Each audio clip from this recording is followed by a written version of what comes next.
Hello everyone. आज हम लोग कारक पढ़ने जा रहे हैं। तो पहले एक एग्जांपल के जरिए हम समझेंगे कि कारक होता क्या है। रोहित गीता उस कॉपी पेंसिल एक चित्र बनाकर दिया। तो इस सेंटेंस में कुछ मीनिंग निकल ही के नहीं आ रहा है। अगला है, बच्चे स्कूल मैदान खेलने गए परंतु वहाँ उन खेल अध्यापक नहीं थे।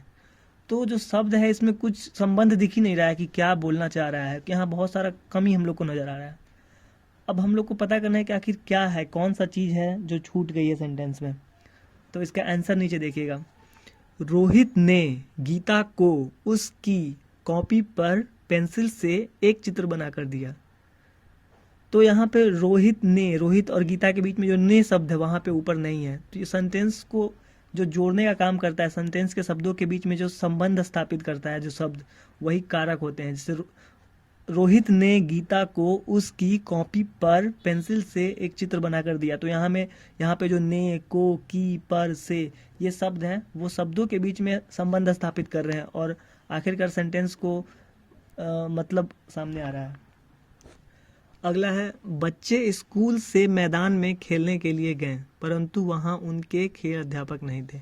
यहाँ पर से, में, के लिए, के, ये संबंध स्थापित करते हैं शब्दों के बीच।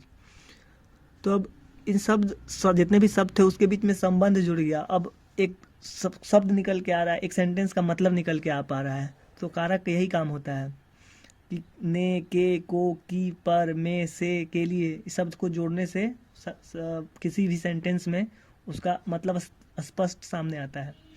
तो इसका डेफिनेशन याद कीजिएगा कारक क्या है, कि संज्ञा या सर्वनाम का वाक्य के अन्य शब्दों के साथ संबंध जोड़ने वाले शब्दों को कारक कहते हैं। तो यहाँ पे रोहित संज्ञा है, गीता संज्ञा है, तो ये सब रोहित ने गीता को, तो इनको सब सेंटेंस के अलग शब्दों के साथ जो संबंध स्थापित करते हैं उन शब्दों को कारक कहते हैं।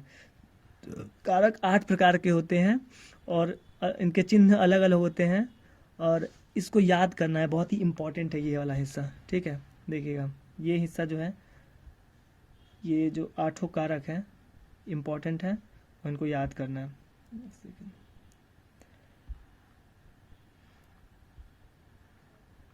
देखिए, कर्ता का चिन्ह है ने, कर्म को, करण से, संप्रदान के लिए, अपादान से यहाँ पे अलग होना किसी से होता है तब से, और वहाँ करण में होता है से, वो द्वारा, मतलब किसी के द्वारा कोई काम किया गया तो वो। संबंध का, के, की, अधिकरण में, पे, पर, संबोधन हे, अड़े, ओ। तो इन 8 शब्दों को याद करना है। अब इसका हम मतलब सेंटेंस में यूज़ करके दिखाएंगे अगले पेज पे, लेकिन इनको याद जरूर कर लीजिएगा आप। जैसे कर्ता है, तो कर्ता काम करने वाले को कर्ता कहते हैं। ठीक है, जो काम करता है कोई भी सेंटेंस में, जैसे रोहित खा रहा है तो यहाँ पे खाने का काम रोहित कर रहा है तो रोहित को कर्ता बोलेंगे। राहुल खेल रहा है तो खेलने का काम यहाँ राहुल कर रहा है तो राहुल करता हुआ, काम करने वाला कर्ता कहलाता है। जैसे यहाँ पे रमा पढ़ती है, रमा ने पेन उठा लिया, उसने पेन उठा लिया। तो यहाँ पे जो ने शब्द है वो, जैसे मान लो होता है कि उस पेन उठा लिया, तो उसका कोई मतलब ही नहीं निकलता। उसने मतलब यहाँ पे सेंटेंस से जोड़ रहा है रमा को, कि किसने पेन उठाया, तो रमा ने। तो यही कर्ता होता है। कर्ता का आप देख चुके हैं, यहाँ पे कर्ता का साइन ने होता है। जब ने लगता है तो वो कर्ता कारक होता है। कर्म, जिस पर काम का फल पड़े उसको कर्म कहते हैं। जैसे श्रेया ने चित्र बनाया, यहाँ पे एक गलती है, यहाँ पे समझिएगा। चित्र सामने को लगता है, यहाँ पे को मिसिंग है। ठीक है, कर्म कारक में को लगता है। तो श्रेया यहाँ पे तो कर्ता कारक हो गया ने, लेकिन चित्र को बनाया, श्रेया ने चित्र को बनाया। यहाँ पे के को होना चाहिए था, के नहीं है, को नहीं है, थोड़ा मिसप्रिंट है बुक में। उसके बाद है रमा ने अखबार को पढ़ा, तो यहाँ पे को हुआ कर्म कारक। फिर करण कारक, जिस चिन्ह से काम के साधन का ज्ञान हो। जैसे चित्र पेंसिल से बना, वह गाड़ी से गया। तो जिस चिन्ह से किसी काम के साधन का ज्ञान हो, जैसे आप यहाँ पे देख चुके हैं संबंध कारण में, करण कारक में कि से होता है द्वारा, किसी के द्वारा अगर किया गया। जैसे कि पेंसिल से बनाया गया चित्र, यहाँ पे से लगा ना, किसी के द्वारा कुछ किया गया है। गाड़ी से गया, तो यहाँ पे करण कारक से होता है, उसको करण कारक कहते हैं। संप्रदान, जिसके लिए काम किया जाए, जिसके लिए काम किया, जैसे मेरे लिए, दो दो बैट आएंगे, वह पानी ला के वहाँ से पानी ला कर दो। तो यहाँ के लिए जो शब्द होता है ना, यहाँ पे हम लोग देख चुके हैं, फिर से दिखाते हैं। संप्रदान में के लिए यूज होता है। किसी भी सेंटेंस में जब किसी संबंध को जोड़ने के लिए के लिए का यूज किया जाए तो वो संप्रदान कारक होगा। जैसे मेरे लिए 2 बैट आएंगे।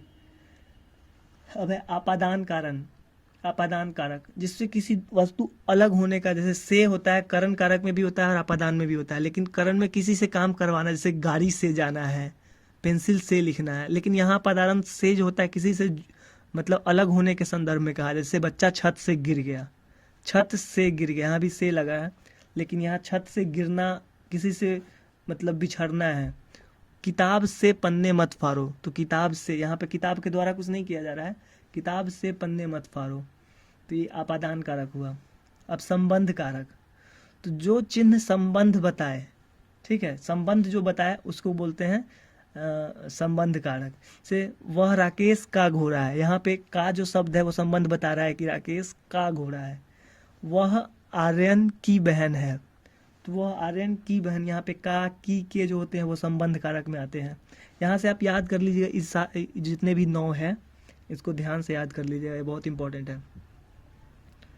अधिकरण कारक, जिस जगह पर काम हो तो उससे अधिकार जो बताता हो कि किस जगह पे काम हुआ है, तो उस शब्द को अधिकरण कारक कहते हैं। जैसे मैदान में खेलो, यहाँ पे में शब्द का यूज़ किया गया है किसी जगह का के बारे में बताने के लिए।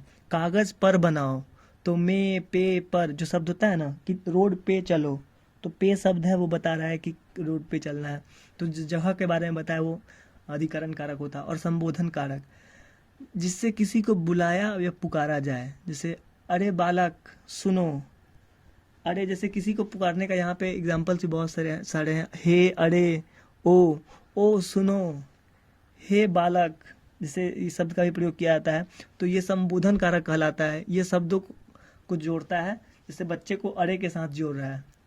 तो यही 8 कारक है: कर्ता, कर्म, करण, संप्रदान, आपादान, संबंध, अधिकरण और संबोधन।